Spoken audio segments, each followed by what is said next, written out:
Baik, pada pertemuan pada hari ini, di pertemuan keempat, kita akan melanjutkan kembali perkuliahan kita tentang database management system. Nah, pada pertemuan hari ini, kita akan melanjutkan mulai dari slide ke-90 ya, yaitu implementasi model data lainnya. Nah, implementasi model data lainnya, sekarang kita akan coba lihat bagaimana implementasi perubahan model data yang sudah kita lakukan di materi sebelumnya. Nah, kalau pada materi sebelumnya ada diagram yang redundant, kita bahas sedikit ya. Kemudian juga ada diagram multi-entity relationship, kemudian ada diagram unary, ada sub-entity, ada weak entity, dan model data lainnya. Kemudian pada di slide 90 ini kita akan mulai melihat ya, di sini ada diagram entity yang modelnya weak entity ya. Nah, jadi kita bahas lagi. Di sini ada dompet ya. Ini untuk toko online kita. Di sini ada atribut email dan juga saldo. Nah, kemudian di sini ada satu ya. Jadi dia ada keterkaitan memiliki email dompet. Kemudian juga di sini ada email pembeli. Nah, di sini ada pembeli. Nah, di atributnya ada dua, ada nama dan email. Yang dimana email ini merupakan sebagai primary key. Nah, kemudian pembeli ini dia memiliki sebuah alamat ya, di mana alamat tersebut ada kode sebagai ID-nya atau primary key-nya, ada juga nama jalannya, ada nama kota, dan juga nama provinsi. Nah, ini dalam bentuk diagram ya, kemudian kita ubah dalam bentuk table. Jadi model seperti ini ya, di sini ada table dompet, di sini ada email sebagai primary key atau pembeda ya antara akun satu dengan akun yang lainnya. Kemudian juga ada saldo. Nah, di sini ada saldo dari tiap pembeli tersebut. Kemudian juga dari sini ada email pembeli ya. Nah, jadi di sini ada bisa beberapa dia email dari si seller tersebut dan juga dari email pembeli ya, atau email transaksi ya. Kemudian juga di tabel pembeli ada email, di sini ada nama dan juga ada alamat. Kemudian juga di sini ada tabel alamat, kode jalan, kota, provinsi, dan juga bisa dikaitkan dengan email pembeli.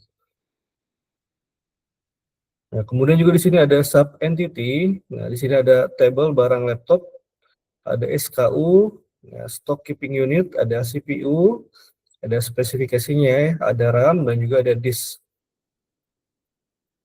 Nah, jadi di sini ada diagram ISA, nah, di mana satu program mungkin dia punya SKU, nah tapi antara kategori satu dan kategori yang lainnya bisa berbeda. Jadi walaupun dia sama-sama barang, nah tapi dengan adanya dua ya kategori yang berbeda, dari sini barang laptop ya dia membutuhkan kategori tambahan yaitu CPU, RAM, dan juga disk ya untuk spesifikasi lebih detailnya. Nah, terus di sini ada barang pakaian, dia ada ukuran dan juga warna. Nah, jadi secara tabel dia bentuknya berbeda seperti ini. Ya, kemudian juga di sini ada tabel barang, di atasnya ada SKU, ada nama, harga, dan juga email penjual. Kemudian ada unary relationship, nah, di mana di sini ada tabel pembeli, di sini ada email referral ya. Jadi ini dapat keterkaitan dengan email lainnya. Di sini biasanya untuk referensi atau referral. Jadi ada email yang dapat kaitannya dengan email yang lainnya. Kemudian juga di sini ada contoh diagram multi entity relationship. Nah, jadi relationship-nya ada beberapa. Nah, di sini ada tabel membeli, jadi ada sebuah kegiatan membeli. Dia ada beberapa tabel tambahan ya. Di sini ada dari email, kemudian ada SKU-nya, kemudian ada kode bank, dan juga ada jumlah yang ini merupakan gabungan dari beberapa tabel lainnya ya. Jadi dari tabel pembeli, ada dari tabel bank, kemudian juga tabel barang, yang diambil itu SKU-nya ya. Jadi ada tabel baru yang terbentuk karena adanya transaksi pembelian. Nah, kemudian juga di sini ada yang modelnya redundant ya, jadi ada modelnya double. Nah, jadi dia ada kegiatan membeli dan juga ada kegiatan menyukai ya. Jadi walaupun sama-sama dilakukan oleh pembeli dan sama-sama dilakukan oleh ke toko tersebut dan mungkin juga sama-sama dilakukan terhadap barang yang sama, tapi prosesnya bisa ada dua ya. Yang satu itu membeli, satu itu menyukai. Nah, di mana kalau membeli itu langsung ke program selanjutnya biasanya ya, langsung ke halaman transaksi.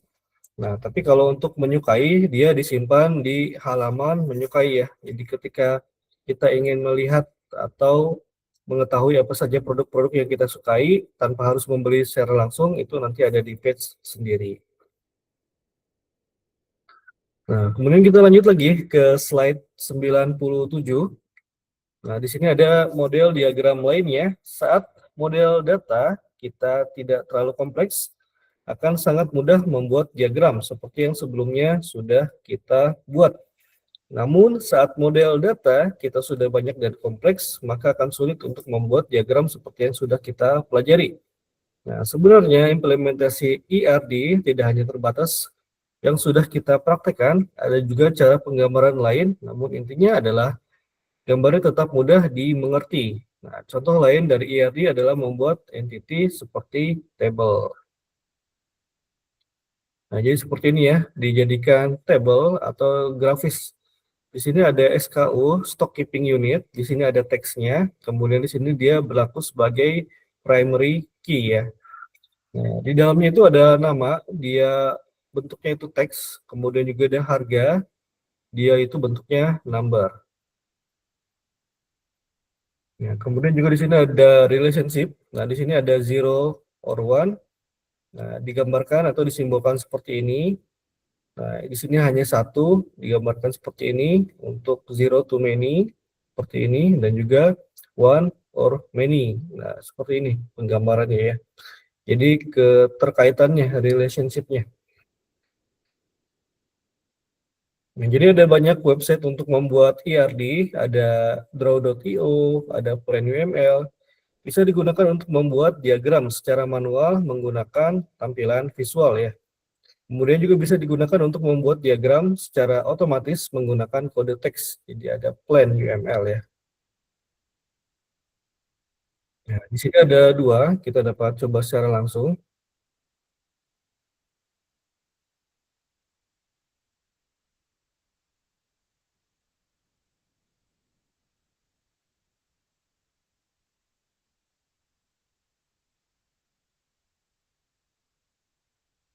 Nah, di situ ya dapat kita coba. Nah, jadi bisa kita buat dari basisnya teks seperti ini atau modelnya nanti kita lihat juga model yang drag and drop ya.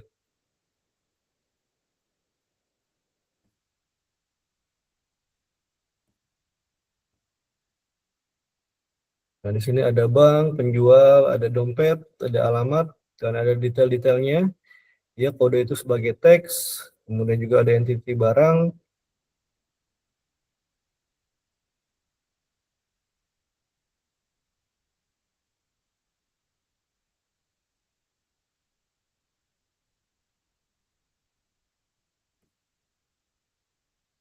Ini dapat kita coba secara langsung ya untuk programnya.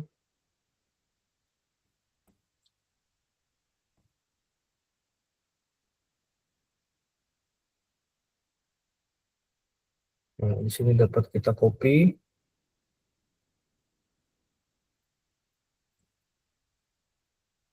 Nah, di UML tersebut.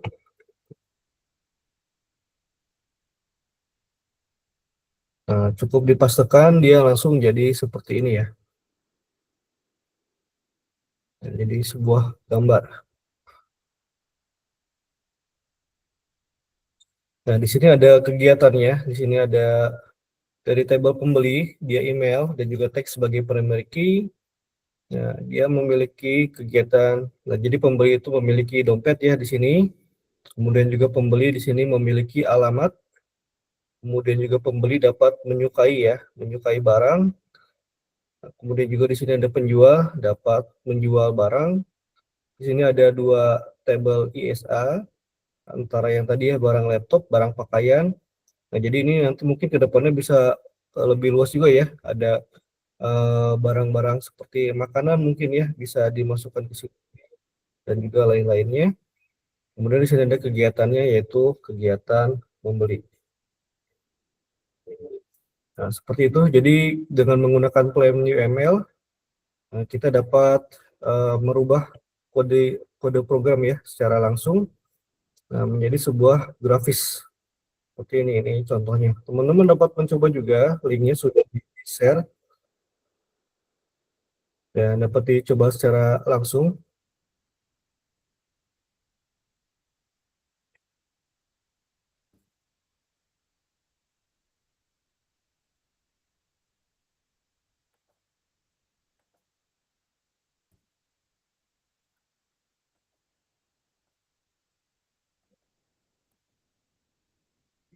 Nah, tadi selain menggunakan Plan UML, dia juga bisa menggunakan draw.io ya. Jadi kalau draw.io, nah kita bisa langsung menggambar, dia modelnya drag and drop.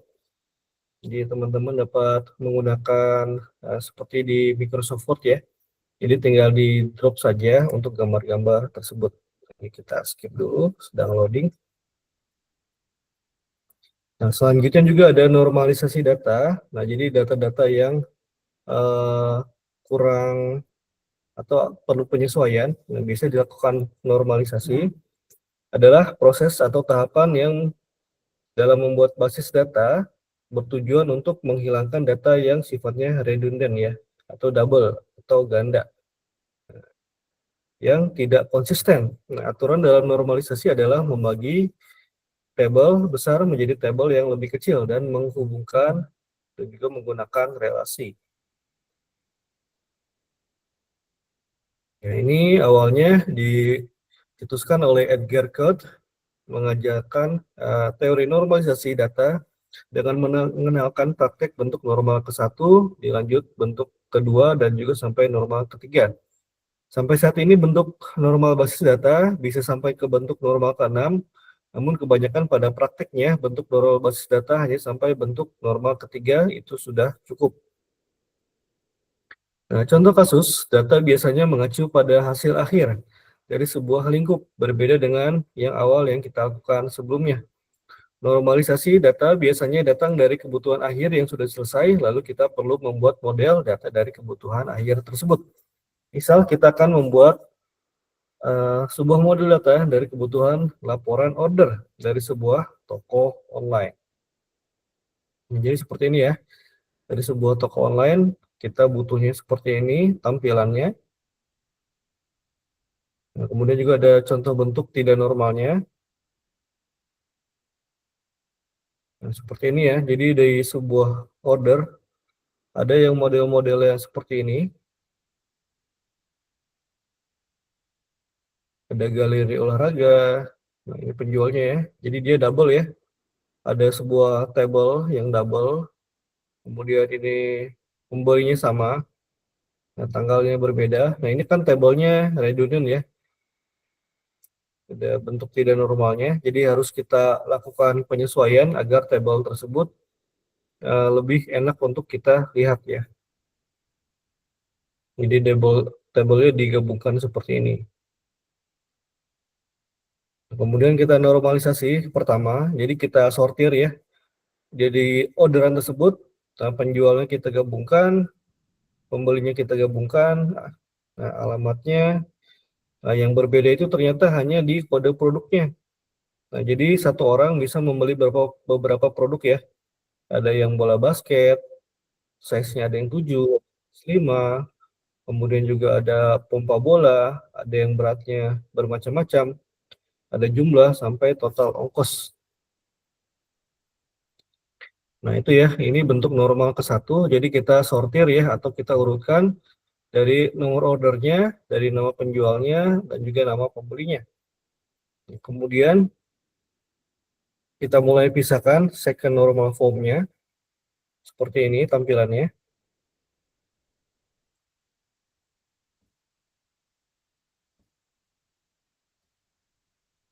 Nah, jadi antara kode-kode produk, nah jadi kode produk itu kita pisahkan ya. Jadi hanya kode produk saja. Kemudian juga di sini ada ordernya. Jadi dari nomor orderannya. Kemudian di sini ada kode produknya ya. Ada tipe-tipe, beratnya, sama harga. Dan juga kemudian di sini ada contoh normal form yang ketiga. Ini tergantung kebutuhan kita ya. Jadi di sini kita pisahkan sendiri, ada kode penjual, ada kode pembeli juga, kemudian juga ada kode alamat, dan kode pembayaran, sampai kode kurir ya. Jadi ini kita pisah-pisahkan, ini sudah cukup ya. Nah, jadi kita punya beberapa table database yang bisa kita gunakan. Nah, ada juga denormalisasi, ini bisa kita lakukan juga dengan menambahkan beberapa bentuk ya, gambar sesuai dengan yang dibutuhkan. Nah, ini untuk orderan ya, kita butuh di orderan itu datanya lebih lengkap, itu kita bisa masukkan denormalisasi. Nah, ada contoh immutable, ada attribute search, dan lain-lainnya. Nah, kemudian selanjutnya di sini ada contoh jenis atribut. Nah, sebelum kita mulai bahas tentang normalisasi data, ada juga perlu diketahui tentang jenis-jenis atribut. Seperti atribut key, ada simple atribut, ada single value atribut, ada mandatory, dan juga modelnya verified. Nah, ada atribut key adalah nilai yang bisa digunakan sebagai identitas baris pada tabel yang sifatnya unik. Biasanya atribut key dibilang juga dengan nama primary key. Atribut key memiliki entity lain yang disimpan sebagai atribut entitas, disebut foreign key. Ya, simple atribut dan juga composite atribut. Nah, simple atribut adalah atribut yang tidak diuraikan lagi, sedangkan composite atribut adalah atribut yang masih bisa diuraikan.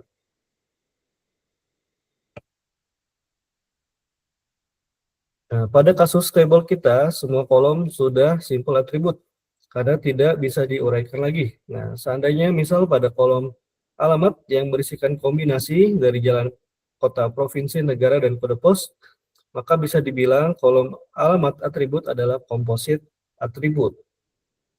Kemudian juga ada yang model single value, adalah atribut yang memiliki satu nilai, sedangkan multi value atribut adalah atribut yang memiliki nilai lebih dari satu.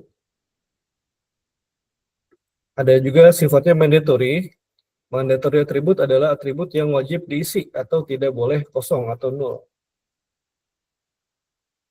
Kemudian juga ada derived atribut. Nah, adalah atribut turunan, adalah atribut yang nilainya diperoleh dari hasil pengolahan atribut lain. Nah, contohnya seperti total belanja, ada produk total, total berat, dan lain-lainnya. Nah, kemudian selanjutnya ada atribut key. Nah, atribut key adalah nilai yang bisa digunakan sebagai identitas baris pada tabel yang sifatnya unik. Nah, terdapat 3 jenis atribut key, yaitu super key, candidate key, dan juga primary key. Nah, untuk super key merupakan satu atau lebih atribut yang dapat membedakan setiap baris data secara unik. Misal, pada tabel produk yang menjadi super key adalah kode produk, nama produk, berat produk, harga, sampai kode penjual. Nah, jadi nama produk dan juga kode penjual, jika kita bisa menjamin penjual tidak menjual barang yang sama. Nah, super key. Kemudian selanjutnya ada kandidat key, merupakan kumpulan atribut minimal yang dapat membedakan setiap baris data dalam sebuah tabel secara unik. Contoh candidate key pada tabel produk adalah kode produk dan juga nama produk. Nah, selanjutnya primary key. Setelah menentukan candidate key, salah satu kombinasi candidate key yang akan ditentukan sebagai primary key atau key utama sebagai representasi baris secara unik. Nah, primary key biasanya dipilih pada candidate key yang paling cocok dan juga paling bisa dijamin keunikannya. Contohnya pada kasus tabel produk ya, ada kode produk. Nah, di sini ada bentuk normal baris ke-1 yang tadi ya. Jadi tiap kolom tidak boleh menyimpan data lebih dari satu, tidak ada kolom yang duplikat atau ganda, tidak ada baris yang duplikat atau ganda, dan juga tidak ada atribut turunan. Yang tadi ya, sudah kita lihat di tabel yang sebelumnya. Kemudian bentuk normalisasi baris kedua harus dalam bentuk normal basis ke-1, kemudian dibuat tabel terpisah untuk nilai yang keluar berulang kali pada beberapa jenis. Nah, tambahkan primary key pada tiap tabel, kemudian menghubungkan dan juga menggunakan foreign key. Nah, revisi atau contoh kasus pada bentuk normal kedua. Nah, yang tadi seperti tabel ya, kita udah lihat kolom-kolom produk terdapat yang berulang, kolom-kolom order penjual dan pembeli dapat berulang juga. Nah, kemudian ada bentuk normal basis ketiga. Nah, sebelum kita bahas, kita harus tahu ketergantungan fungsionalitas. Dalam tabel, jika terdapat atribut B memiliki ketergantungan fungsionalitas dengan A, maka kita bisa dibilang A itu lebih dari B ya. Biasanya A adalah atribut key dan B adalah atribut yang bukan key. Nah, dalam atribut bentuk normal ketiga, kita harus teliti tabel yang sudah dalam bentuk normal kedua, apakah ada atribut-atribut yang bukan key tersebut tergantung dengan atribut key-nya. Nah, kita memindahkan kolom yang tidak tergantung ke key menjadi tabel lain. Nah, hal ini dikarenakan jika terjadi perubahan pada kolom tersebut, ditakutkan perlu melakukan perubahan di banyak baris. Nah, selanjutnya, di sini ada entity relationship diagram, relational diagramnya. Ini sudah kita buat tadi ya, di plain UML. Ini bentuk denormalisasi data. Normalisasi data yang tadi digunakan untuk membuat model basis data yang baik. Nah, normalisasi data sebenarnya hanyalah petunjuk saja, karena dalam keadaan tertentu, kadang kita bisa melanggar aturan dari normalisasi data. Pelanggaran normalisasi data tersebut kita sebut dengan denormalisasi data. Kemudian juga ada verified attribute. Nah, jika ternyata hal ini memperlambat proses mencari data, yang artinya kita harus mengolah data total belanja, total berat, dan juga total harga, maka kita bisa melakukan denormalisasi dengan menambahkan verified attribute yang tadi ya ada di tabel.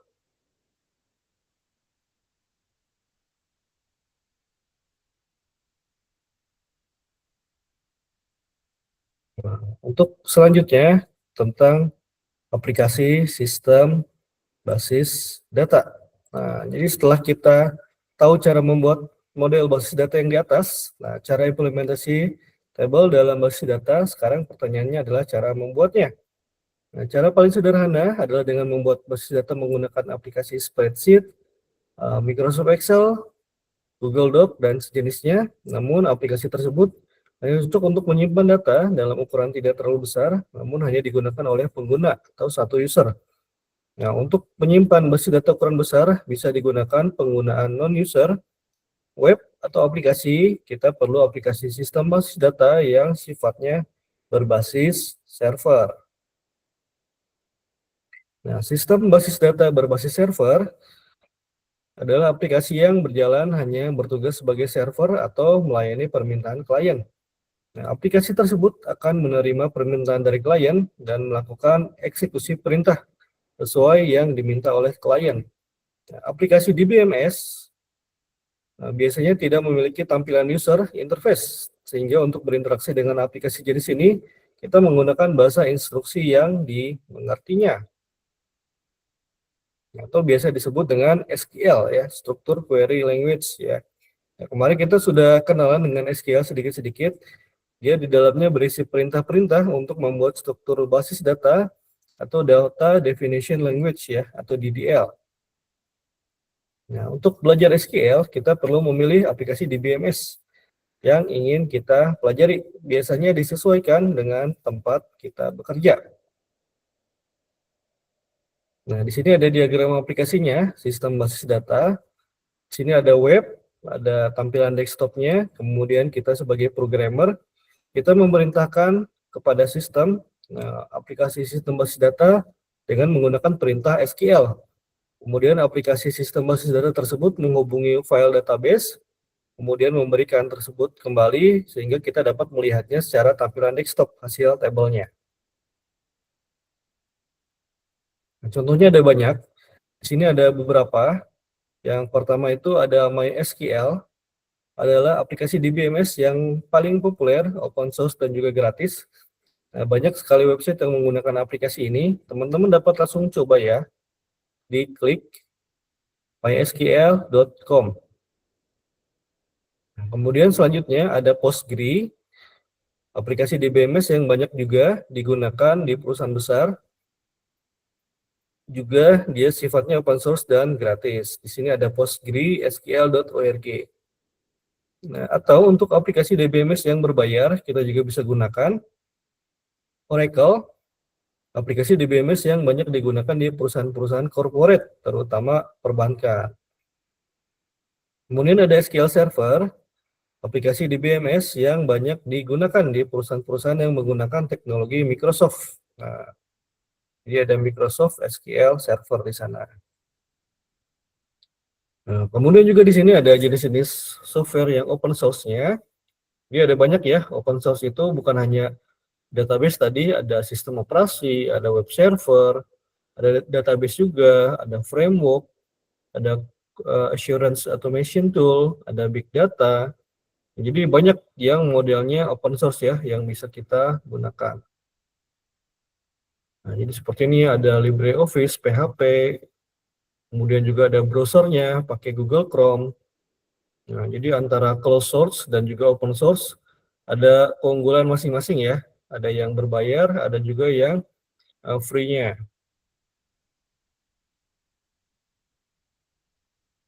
Nah, nanti kita akan belajar tentang MySQL. Nah, jadi secara populer ya, database MySQL, Oracle itu merupakan salah satu atau yang paling banyak ya. Di sini di Maret 2022 datanya itu. Postgre, MongoDB, Firebase. Nah, ini dapat berubah-ubah ya, tergantung uh, permintaan pasar. Nah, dan juga support dari vendor aplikasinya tersebut. Lebih banyak development di mana. Nah, kemudian juga di sini ada developer survei ya. Ternyata MySQL itu termasuk paling banyak di dunia. Makanya kita gunakan MySQL untuk belajar di sini. Nah, jadi ini websitenya ya, website untuk MySQL. Nah, jadi teman-teman dapat mengaksesnya, kemudian mendownloadnya. Nah, jadi secara customer hampir seluruh perusahaan besar di dunia pasti menggunakan MySQL. Nah, ada YouTube, ada PayPal, ada LinkedIn, ada Facebook, ada Netflix dan lain-lainnya.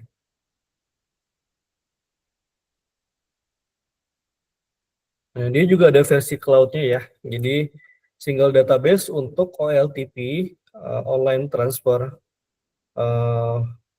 proses, kemudian juga ada OLAP, ya, ada juga untuk machine learning dan juga untuk lakehouse. Nah, dia native real time analytic, kemudian juga dia ada fitur single database service. Dia juga dapat menghapus separate analytic database dari machine learning-nya. Ia dapat mengurangi secara cost, complexity, dan juga risikonya dari extract, transform, dan juga load. Di sini ada heatwave, auto machine learning. Nah, juga ada native. Kemudian juga dia di sini ada MySQL heatwave lakehouse. Dia support sampai 500 terabyte of data. Ya, jadi sangat besar. 17 kali lebih cepat daripada Snowflake. Nah, 9 kali lebih cepat daripada Amazon Redshift ya katanya. Kemudian performance-nya lebih cepat, 3.500 kali lebih cepat daripada Amazon RDS. Kemudian juga better price performance, nah, katanya lebih baik ya dari segi harga untuk RDS, Redshift dan juga Snowflake ya. Ini dari pesaing-pesaingnya. Nah, kemudian juga ada sisi enterprise-nya juga. Jadi selain yang free atau gratis, ada juga versi berbayarnya dengan berbagai macam fitur tambahan.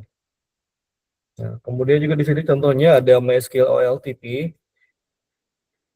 Nah, jadi di sini ada sosial, e-commerce, gaming, healthcare, finance, fintech, IoT, Internet of Things. Nah, jadi seluruhnya itu membutuhkan data ya.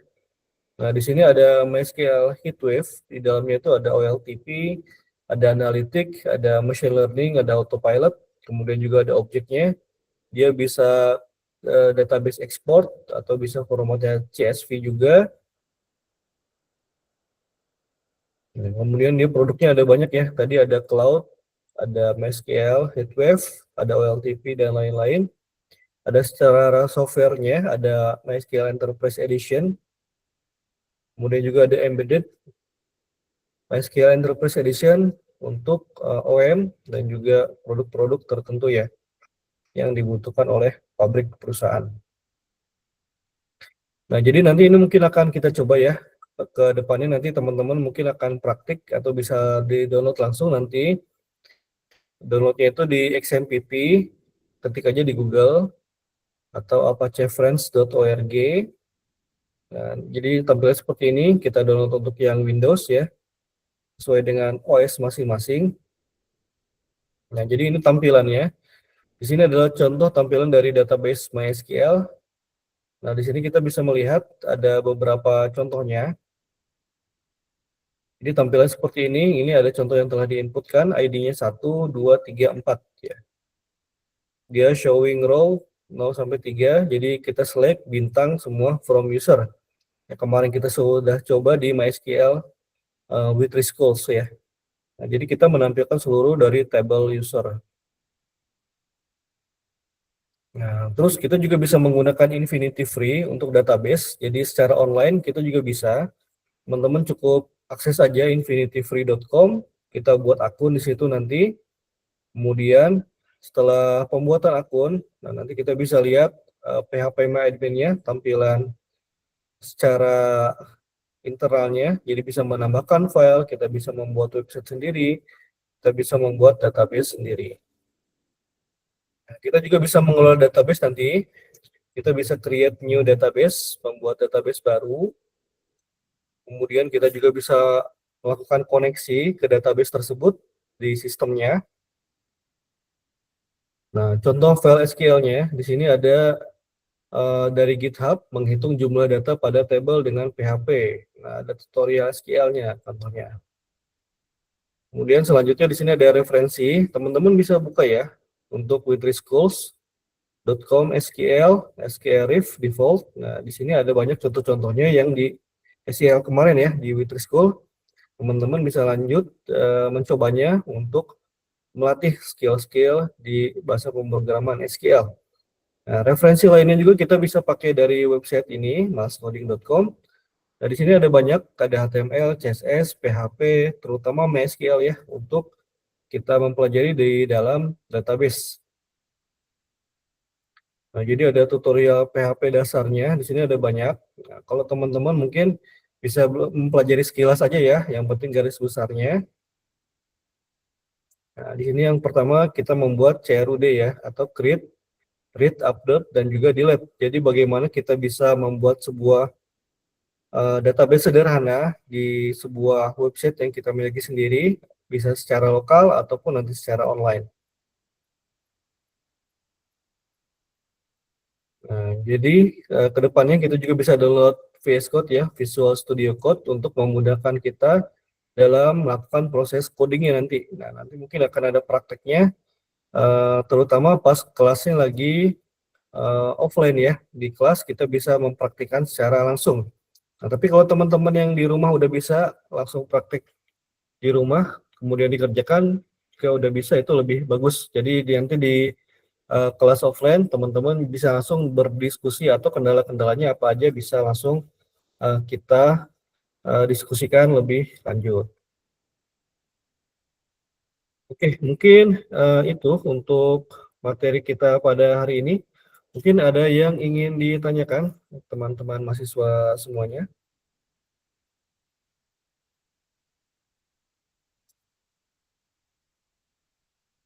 atau sudah cukup? Belum ada. Dari saya belum ada, Pak. Jadi belum ada, Pak. Oke, nah jika sudah cukup untuk materinya, nanti kita akan lanjut di pertemuan selanjutnya.